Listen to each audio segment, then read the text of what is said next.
Welcome to episode 16 of Mina Narrates. I'm your host, Mina. Thanks for joining me in my library. This episode features part 6 of There's a Killer in My Town by Charlie Blackmoore, aka Beautiful Nightmare. It is the 7th part of an 11-part series I am honored to be allowed to present to you. This series is planned to release every Wednesday at 5:45 p.m. Central Time and 6:45 p.m. Eastern via YouTube Premiere through October to December 2nd. However, technical and medical difficulties have been haunting my videos lately. Hopefully, with new audio equipment, we'll have many of the technical problems defeated. However, if these videos are late, I will get these videos out as close as I can with premieres. Before we begin, please remember to like, comment, share out the video, subscribe to the channel, and ring the bell if you haven't, so you'll be notified when I release new videos. You don't want to miss any of this series. Now, let me whisper in your ears. Callie, the last letter wasn't as long as the other ones. I'm sorry about that, but I was literally in too much pain to write anything more. There has been a lot of things that have happened since then. I want to explain it all, but fuck, where do I begin? Let me just start off by saying the beginning of this might seem a bit redundant, which isn't my intention, but it happens to be the only way I can properly explain what's been going on in my life. Being in that house again after seeing Marcus the way I had, it was tough for me, and you probably won't understand how upsetting it was because you're only 10 years old. Yet I feel it is crucial to explain everything that has happened in case the situation doesn't go as planned. I sat at my kitchen table for a long time once I had finished writing the last letter. I had considered all the possibilities of where I would go from that point in time. Yet there was absolutely nothing else for me to do after they put me under arrest for the murders that had happened the week prior. I had to flee, and yes, that makes me look really fucking guilty, but I swear I was not. I had nowhere to go, especially not with the way my foot and shoulder were. I needed time to heal, which wasn't going to be easy once the big bag of morphine was empty. I didn't have my things from the cabin, which wasn't helpful because I needed to figure out who the hell was actually behind this. The only person whom actually believed I was innocent was now dead, and I was the main. No, I was the only suspect. How the hell was I going to figure out who the actual killer was in the state I was in? I needed to figure out who the unseen serial killer was. My mind wouldn't drop the stupid theory about a cop being the killer despite the pain I was in. I may have not had the original case files, but I did keep a copy of them locked away in a safe. The only problem was it was upstairs in my spare bedroom, and I had a difficult time getting up there the night before to grab a pair of clothes. I hobbled around the kitchen to grab a few trash bags because I was taking a shower if I was going to battle the towered enemy. I slowly made my way into the living room. My ass hit the bottom stair, causing my tailbone to hurt. Yet I managed to pull myself up the stairs with the crutches in one hand, so I'm thankful that Marcus had made us work out every morning before all of this shit began. I crawled down the hallway to the bathroom where I pulled myself up onto the toilet. I reached over and barely turned on the shower, adjusted the temperature, and stripped out of my clothing. It took a while to work up the courage. However, I finally unwrapped the bandage around my foot, and it was barely recognizable. Bruised worse than my shoulder, stitched where the metal teeth of the bear trap had clamped down, and other places where the bone had protruded from the flesh, still seeping blood. I should have stayed in the hospital. Warm water cascaded down my back, causing the tense muscles to relax, but also causing the bullet wound and my disfigured foot to sting, even though I did my best to keep my leg out of the way. It felt nice to actually be in my shower again. I did my best to keep my leg out of the way, but it was useless. The pain would always be there until the wounds finally healed, and I feared it would be a rough couple of months ahead if I were to live that long. The worst part about being in my house was the fact that Marcus wasn't there to sit on the counter and tell me about how his day had gone. He wasn't there to laugh at me when I cursed myself for getting shampoo in my eyes, or simply because the water was too damn hot. Jesus, I missed him more now than ever. The shower was turned off as soon as I had successfully cleaned myself up. A damp towel was tossed on the floor once I had been able to dry off. And god damn it, getting out of the shower was the toughest fucking part of that whole ordeal. It hurt like hell to get dressed, yet it hurt worse to rebandage my foot. Any light touch on the foot, and I was biting on my lip to try and stop myself from screaming. The rubber tips on the end of my crutches squeaked against the floor due to the condensation from the steam in the room. A blast of cold air enveloped me when I opened the bathroom door. The house was eerily silent. Not that I expected Marcus to be there. I had never been so lonely since I had met him. I had gotten to the spare bedroom. It hadn't been the first time I had used crutches, but I honestly didn't expect to ever use them again. The safe, hidden in the closet wall, hadn't been disturbed. Dust laid atop the metal box, while cobwebs hung from the wall in front of it. I quickly put in the code, one that no one else knew, and pulled out the neatly organized folders. I shoved them under my chin and hobbled out of the room. I stood at the top of the staircase, wondering how in the hell I was going to get back down there. I slid the folders down the stairs with the crutches while stupidly jumping down, one stair at a time. I placed my injured foot on the hardwood stair for a split second to regain my balance. Instead, I lost my balance and toppled down the stairs with a loud thud. Whimpers filled the quiet room as I clutched my leg. My foot throbs in excruciating pain, causing me to loudly curse. I gathered what little strength I had left at that point to push the files while I dragged the crutches beside me when I began crawling towards the couch.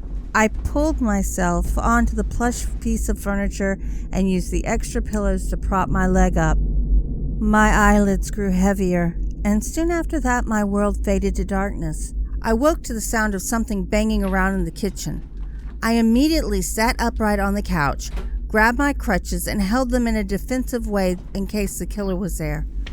Sure, I couldn't do much, but at least I would have been able to knock them the fuck out with the metal pieces of shit I had in my hands. My heart began to race with every little noise that floated out of the kitchen. Light footsteps grew closer to the living room, which only made the adrenaline heighten. I tightly gripped the crutch in my right hand and chucked it as hard as I could when someone entered the room.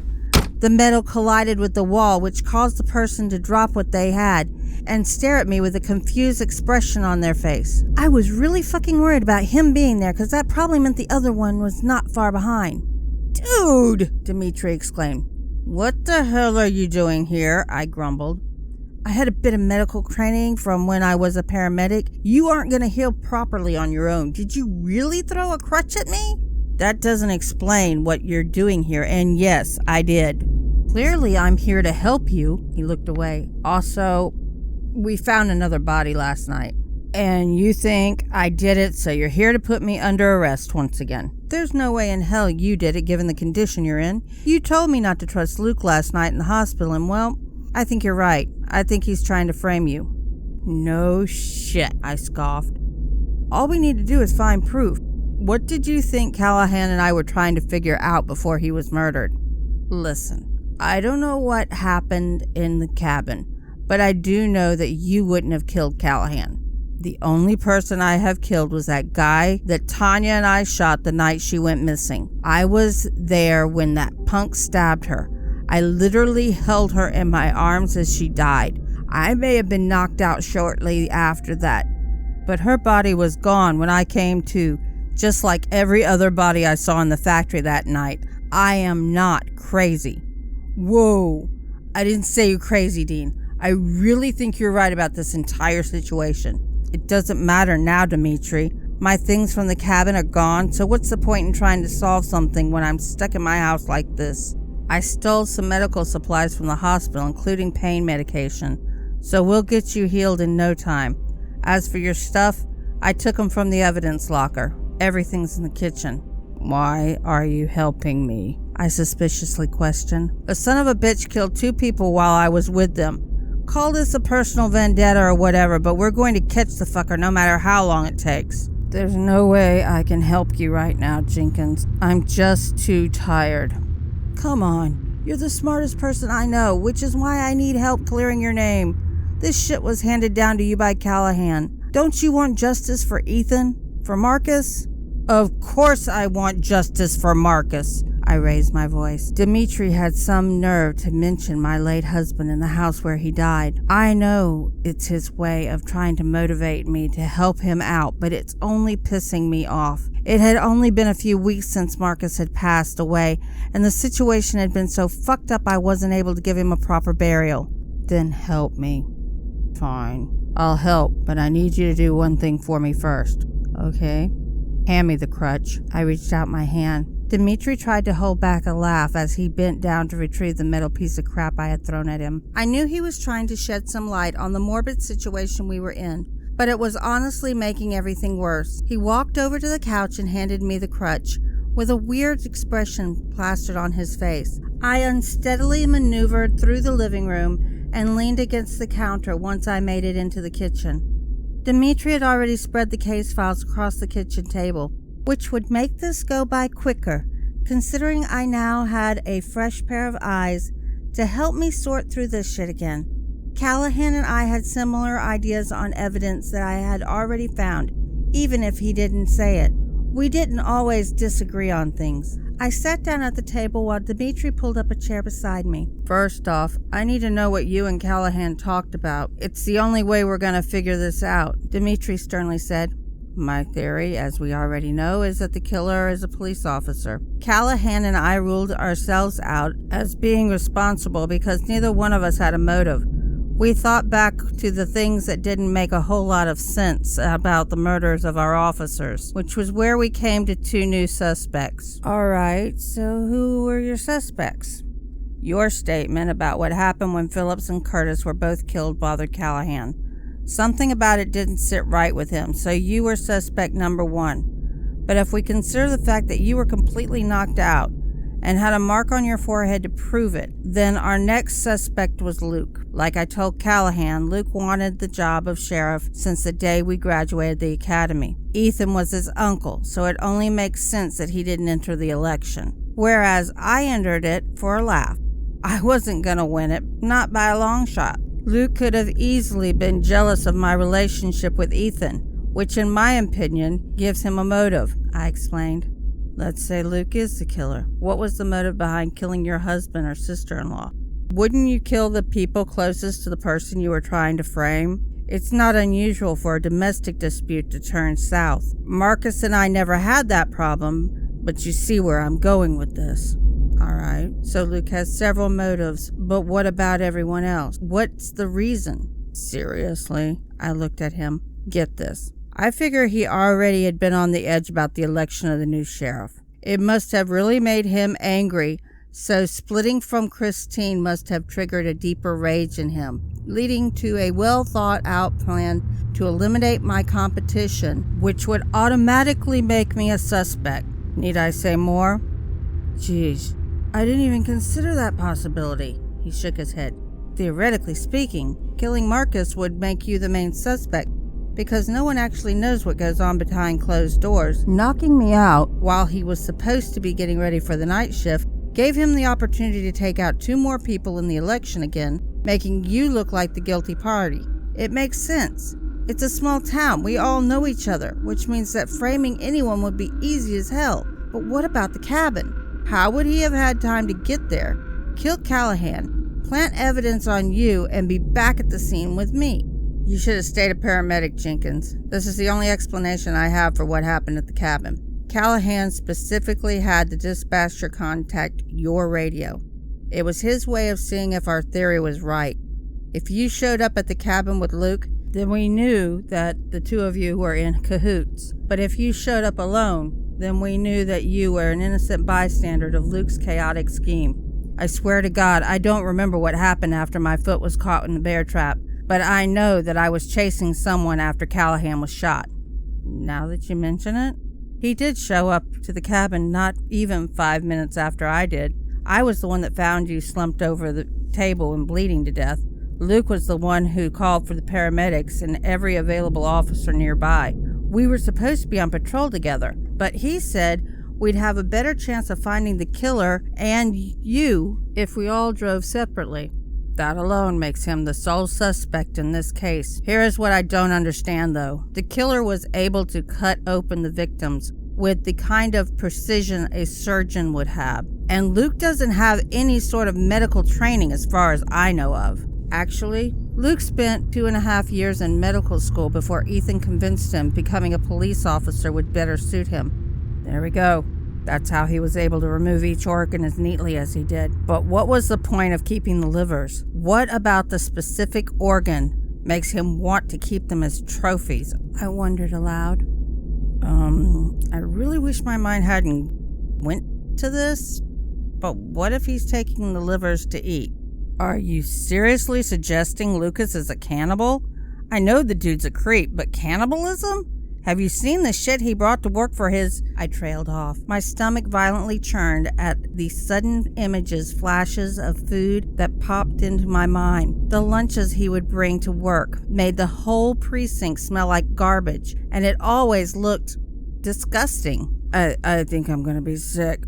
Whoa! Dimitri jumped up. He grabbed the trash can, placed it on the floor in front of me, and quickly retreated to the other side of the room, just in time to watch as the contents of my stomach slid up my throat and fell into the lavender-scented liner of the plastic bin. Having a serial killer in Snow Creek was one thing, but having a cannibalistic serial killer in Snow Creek was a whole different level of sadism. My mouth watered more at the thought of someone eating a thing they cut out of another person, and soon a second wave of vomit landed in the trash can. Good God, how much more fucked up can a person get? Don't fucking say that again. We have to consider every possibility, right? All I'm saying... He paused. Dimitri placed his hand over his mouth while he grabbed his stomach with the other hand. He swallowed the lump in his throat before his mouth opened once more. It's the most likely scenario we have. Say you're right about the trophies. How do we prove it? Break into his house? Legally. I shot him a stern glare. Catch him in the act? You need to set a trap. How the hell am I supposed to do it when he's acting sheriff? Dimitri inquired. I knew the next part of this plan was going to be one I wouldn't like. However, if it's the only way to prove my innocence, then I was willing to try anything. I'll be the bait, I said. Absolutely not. There's no other way, Jenkins. Either I do this and we catch the bastard in the act, or we squat here for however long it takes for them to find us. I don't see another option. The plan has to be foolproof if we're going to do this. Yeah, I know. All right, here's the plan. I trailed off. Morning turned into afternoon, which rapidly faded into nightfall as I sat at the kitchen table looking over every file to refresh my memory. I thought I had evidence, things that had been overlooked by many tired eyes, yet the more I studied everything scattered atop the table, the more I started to doubt my own theory.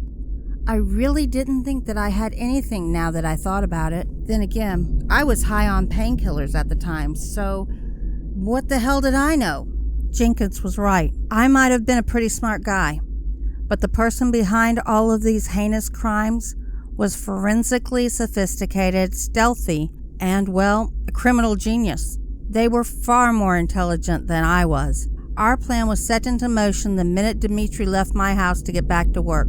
He had come up with the majority of the plan to ensure that things wouldn't escalate beyond control. And as much as I wanted to back out, I couldn't. I just had to help solve this thing once and for all.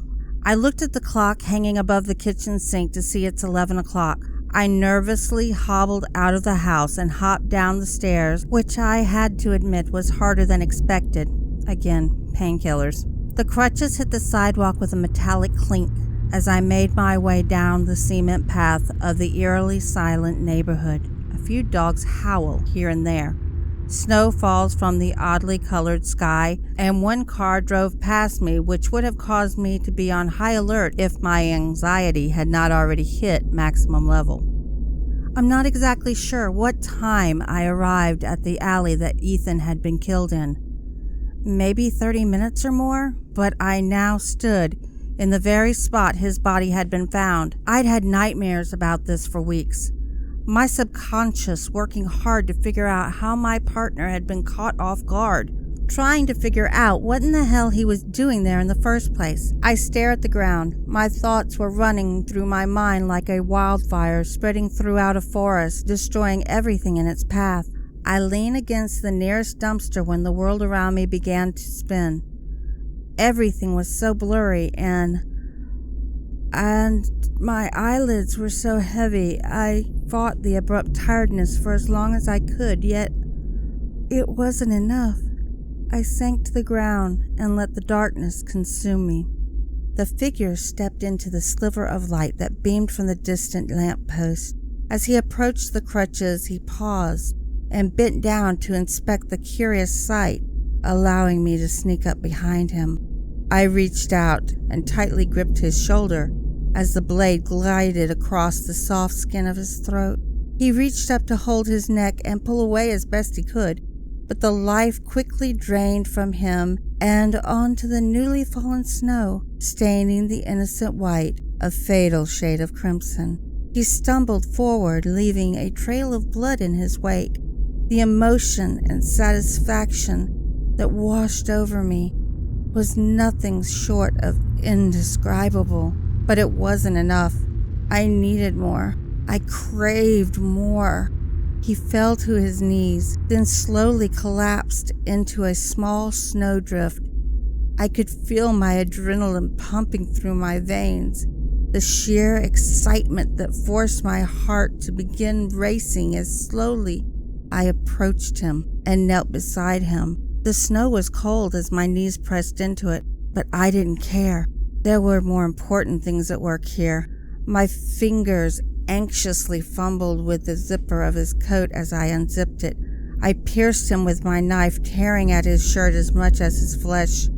My knife sliced through him, causing what little blood was left in him to seep through the fresh wound. The sound of change rattling in a paper cup filled the air, followed by a raspy voice of a homeless man asking for anything that could be spared. He continued his shaking motion and his tired begging, despite the frigid air causing him to shiver uncontrollably. I approached him gently, kneeling beside him. For a moment, a small glimpse of hope shined through his eyes and mouth bent into a friendly smile. I matched his stare, reflecting a plastic smile at him. As I reached into my pocket, his look quickly faded into one of disappointment and confusion as instead of cash, I pulled the cold knife from my pocket. I held that plastic smile as I shoved the knife into his throat and pulled it across, never blinking or looking away as the horrific scene played out before me. This still wasn't enough. The neon light of the bar's sign shined down onto the glossed lips of the young woman. She stared at me as I approached her, biting her lips slightly in anticipation. She was a gorgeous girl, no older than 19, bright red hair, shining green eyes, and porcelain skin that called for the edge of my knife. I grinned as I started a conversation. I should be able to have fun every once in a while. I craved more. I needed more. The gargling sound of the dying man in front of me was interrupted by the screeching of a small child as he called out for his mother. My knife carved through his skin and cold blood began to seep through the mother's screech matched that of the child as she screamed out for help upon seeing the gruesome sight in front of her. I crept swiftly and silently towards her. She fell and laid underneath me as I threw my left hand over her mouth. The terror that shimmered in her eyes caused a deep chuckle sound to exit my throat. Her eyes slowly glossed over when the tears began falling. My only response was to feed my blade, to give it what it begged me for, as I slid it across her throat. This feeling of excitement, this adrenaline, this nearly sexual excitement never fades. Every single time I repeat the action, it feels just like the first. There's a certain thrill that exists as you lurk in the shadows of this nearly desolate town and prey on the helpless people that are simply living their lives. The satisfaction that I feel from hearing those screams from my next victim, of watching as the light fades from their terror-filled eyes, is unmatched by anything. I swear I can almost hear their final heartbeats as their struggle finally comes to an end. If only there were words that existed to truly explain how these moments feel, to explain how it truly feels to be a god in those dwindling moments. The sun slowly peeked its way over the horizon, piercing the shadows and bringing light to the city that would be waking up. It was then I could hear it. My knife beckoned for one more victim, one more life. It needed to bring terror to the town that we call home. It needed to breathe in fear as every single person locked themselves inside their homes, thinking they could be next. I woke up to the sun shining brightly overhead. My shoulder ached when I pulled myself upright on the snow-covered pavement. Loose rocks, broken glass, and debris surrounded me. My head rested against the hard, cold surface below me. It pounded as if I was waking up from a hangover. I reached down to gently grab my leg. The agonizing pain in my foot caused tears to spill over the brim of my eyes. My bottom lip quivered as they slid down my cheek. I had never been in this amount of physical pain before, so I had no idea exactly how to handle it. I pulled up my pant leg to see the bandage around my mangled foot was soaked in blood. The liquid dropped on the ground while I looked around for my crutches. I placed my hand over my eyes to shield myself from the blinding ball producing enough heat to melt a little amount of snow surrounding me. My search for the crutches ended when I noticed something laying in the alley not far from me. I struggled to crawl towards the figure, but I eventually made it and immediately vomited upon seeing the awful sight. Dimitri Jenkins was sprawled out on the ground, his limbs posed in a defensive way, but that wasn't enough to stop the killer from slashing his throat, cutting open his torso, and removing his organs that were neatly laid out beside his frosted body. His face was frozen with a shocked expression. His glossed over white eyes were wide, almost like he was shocked at either finally becoming a victim or, the most likely scenario, he was finally able to see the killer's identity. Like the other victims, his liver was missing, which means that I must have been right about my theory. I was in the crime scene. My DNA was everywhere. There was no way that I was going to get out of this situation. I didn't have time to flee because sirens surrounded me. Red and blue lights flashed on the walls of the nearby buildings. Fuck. What was I going to do now? I didn't fight when Lucas handcuffed me, and I didn't say anything when he shoved me into the police cruiser. The car ride to the precinct was quiet. None of us said a word. There was nothing to say at that point. They had caught me at the crime scene, which is the guiltiest that I can look, considering the fact that I had fled the hospital after being put under arrest for the other murders. We arrived at the precinct within 15 minutes. The parking lot was deserted except for the news reporters standing just outside the front door. This situation couldn't get any worse. At least that's what I thought, until Lucas pulled me out of the cruiser. He and another officer helped me through the crowd of reporters. Oh, I was sure that Lucas had a wide smile on his face. Of course he would have. He'd just caught the Snow Creek killer. Or so he thinks. Luke decided to act as sheriff when I went rogue. Therefore, he commanded other officers to stick me in one of our 3 interrogation rooms.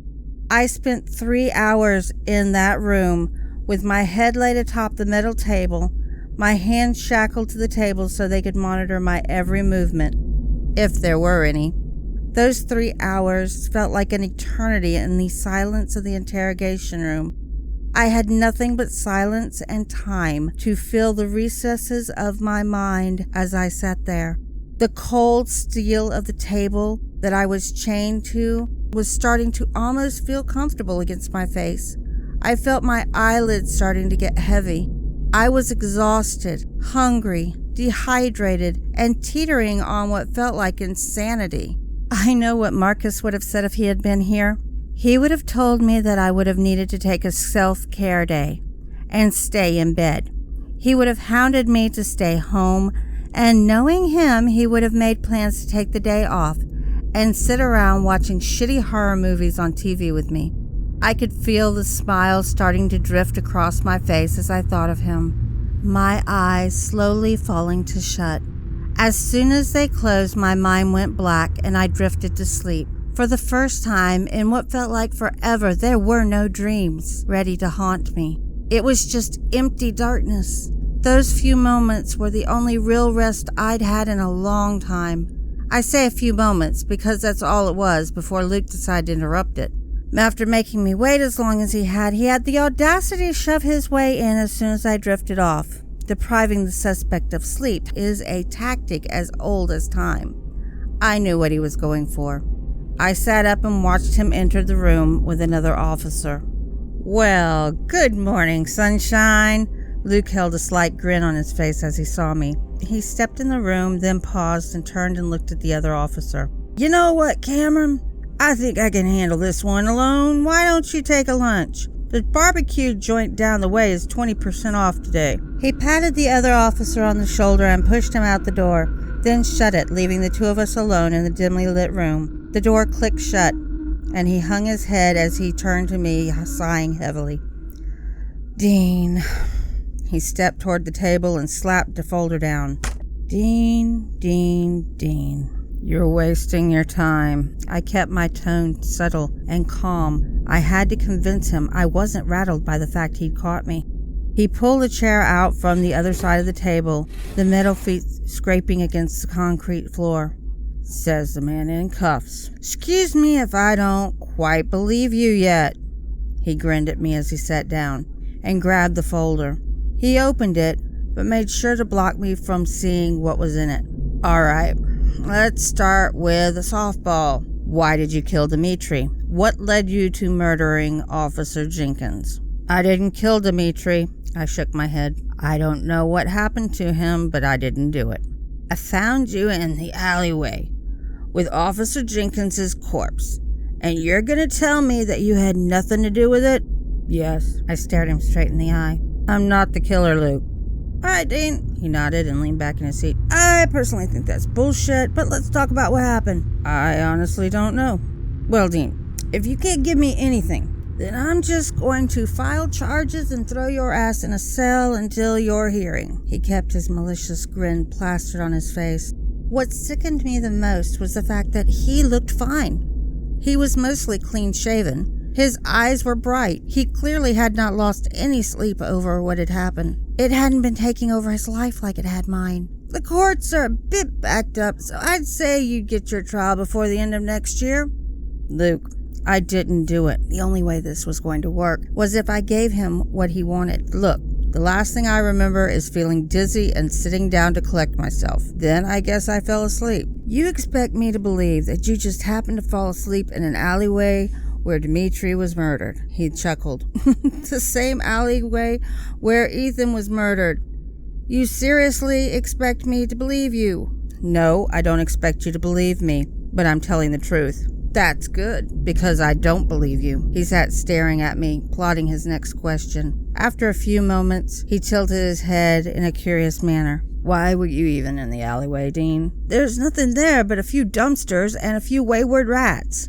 Because I was trying to catch a killer, I lamented. I had to explain this without letting him know that it was a trap specifically for him. We had a plan. I was supposed to be bait for the killer. Wait, we? He furrowed his brow. Who's we? Who else was in this with you? Dimitri. The man you murdered. Damn, Dean, that's cold. You made a plan with him to catch the killer. Then you cut him open like some kind of savage? He paused again. Another shift in conversation. You know, you had one hell of a chance to get away from all this. If you were really innocent, I'd think you would have taken off a long time ago, right around when you broke out of the hospital. I can't leave, not yet.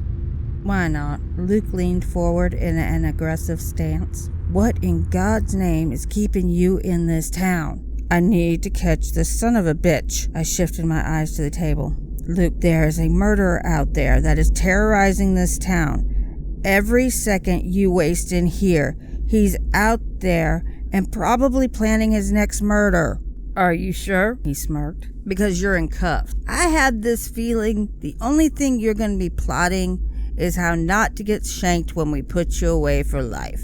I'm not the murderer, Luke. You know I didn't do it. This interview was starting to get to me. Do you seriously think I could murder Ethan? That I killed Dimitri? Don't forget Marcus, he added in my direction. Did quite a number on your own husband. God damn it! I slammed my hands down on the table. I love Marcus more than anything else on this planet. I never laid a finger on him. I would have never hurt him. And there's no way in hell I could have even thought about killing him. My tone was aggressive and direct. Marcus was the only thing keeping me going. Without him, I had nothing to live for. So don't you dare say, and who's Callie? I stared down at the folder, unmoved by my screaming. As soon as he said her name, my stomach churned and my throat closed. I felt every muscle in my body tense up as he stared at the paper, then glanced back up at me. Does that name ring a bell to you? No, I said, and I sank back into the chair. No idea who that is. All right, well, that's fine. He smirked again and shut the folder. My eyes quickly fell onto its manila covering. How did he know about Callie? So, Dean,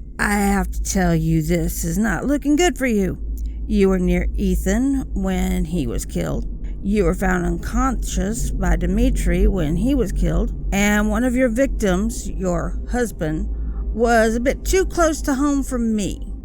Luke. Please. I tried to fight past the sudden fear that had washed over my body. I'm not the murderer. You have the wrong guy. A couple things I've learned in this interview that I think would be good for you to know. He pushed the chair back and stood up. First off, when you commit a murder, you should, not be close to the body when it's discovered by police. Second, if you're going to be a serial killer and you're caught but are able to escape, leave town. Sticking around in the cabin, returning to your house in the alleyway, both of which are crime scenes, he shook his head. That was either stupid or definitive proof that you're a psychopath.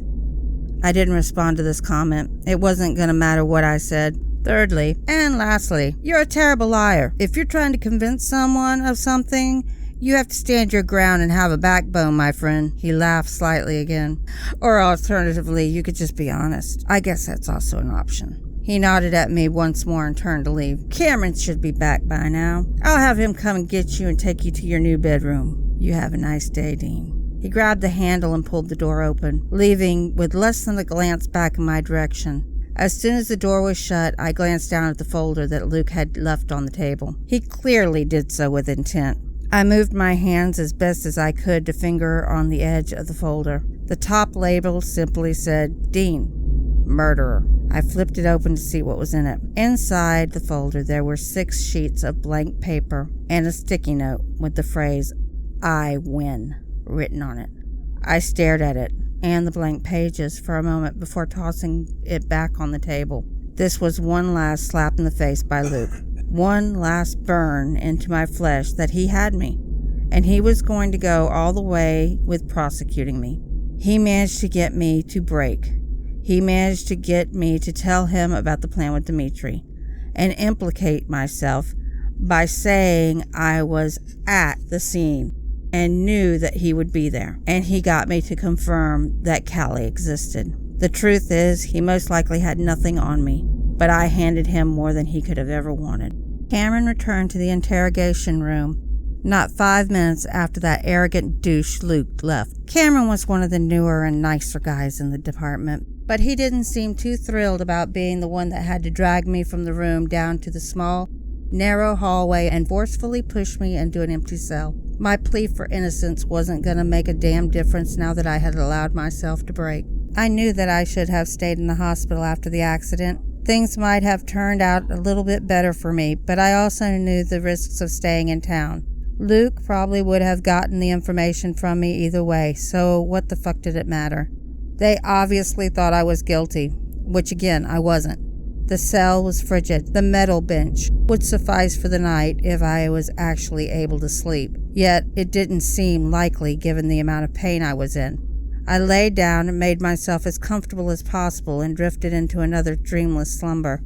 I was awoken by the sound of something roughly hitting the bars of my cell. I blinked several times, trying to clear away the blurry vision. I groggily sat up on the hard bench and turned towards the source of the noise. My eyes widened upon seeing the familiar face peering through the bars. No way. That's impossible. You're dead. I swallowed the lump in my throat. I saw you lying in the alleyway. I suppose you're right, in a way, Dmitri menacingly sneered. No, I'm very much alive, but I can't say the same for my brother. Huh? For someone who's supposed to be this genius, you're actually pretty fucking dumb. The person you saw lying in that stupid alley with my brother Vaughn. I didn't even know you had a brother. Seriously, Dean? I introduced you to him at Carnival last summer. Stop pretending like you're innocent.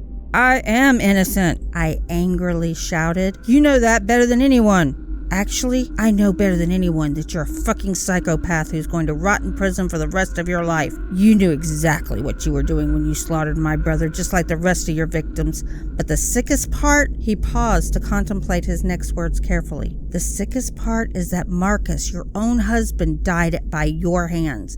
I did not kill Marcus.